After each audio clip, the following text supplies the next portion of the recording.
እናንተ ክርስቲያኖች የፈጣሪ ቃል ነው የምትሉት መጽሐፋችሁ መጽሐፍ ቅዱስ እርስ በርሱ ይጋጫል። ምኑ ተጋጭቶብህ ነው? አንድ ላይ የዮሴፍ አባት ያዕቆብ ነው ይላል። ሉቃስ 3 ላይ ደግሞ ስትሄድ የዮሴፍ አባት ኤሊ ነው ይላል። የቱ ነው ትክክል? በጣም ጥሩ ጥያቄ። በመጀመሪያ ደረጃ መረዳት ያለብህ ነገር የዘር ሐረጉ በማቴዎስ ወንጌል ላይ እሰይ ንጉሥ ዳዊትን ወለደ ይልና የዘር ሐረጉን በንጉሥ ዳዊት ልጅ በንጉሡ በሰለሞን በኩል ወለደ እያለ ያስኬደዋል። በሉቃስ ግን ከዳዊት በኋላ በንጉሥ ሰለሞን ወንድም በናታን በኩል ልጅ እያለ ያስኬደዋል። ይህ ማለት ሁለቱ ጸሐፊዎች ስለ ሁለት የተለያዩ የዘር ሐረጋት እያወሩ ነው ማለት ነው። ይህም የማቴዎስ ወንጌል ስለ ዮሴፍ የዘር ሐረግ ሲዘረዝር፣ የሉቃስ ወንጌል ደግሞ ስለ ድንግል ማርያም የዘር ሐረግ ይዘረዝራል ማለት ነው። አረው ዮሴፍ የሚል ጥያቄ የማርያም የዘር ሐረግ ትላለህ? አብዱ ለትቱ ላስረዳ ነው ተረጋጋ።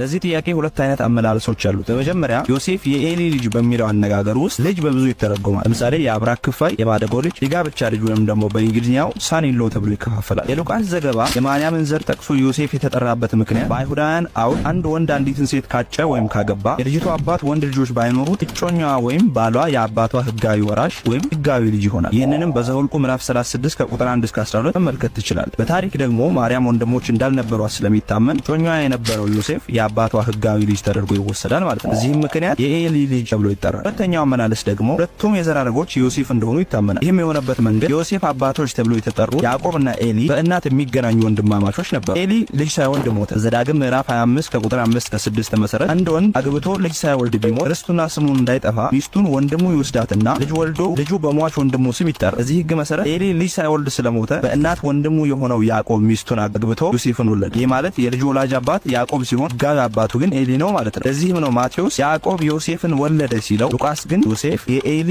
ልጅ ያለው። ይህንንም ኤክሌሲያስቲካል ሂስትሪ ላይ አውሳቤስ በዚህ መንገድ ያብራራል ማለት ነው። ለቻናሉ አዲስ ከሆኑ ሰብስክራይብ ማድረግና ላይክ አድርጎ ጨርሶ ማየት እንዲሁም በመጨረሻ ጠቃሚ ሆኖ ካገኛችሁት ለሌሎች ሼር ማድረግ የአገልግሎታችሁ አንድ አካል ነው። አብራችሁን ለማገልገል ስለምታደርጉት ነገር ሁሉ ከልብ እናመሰግናለን።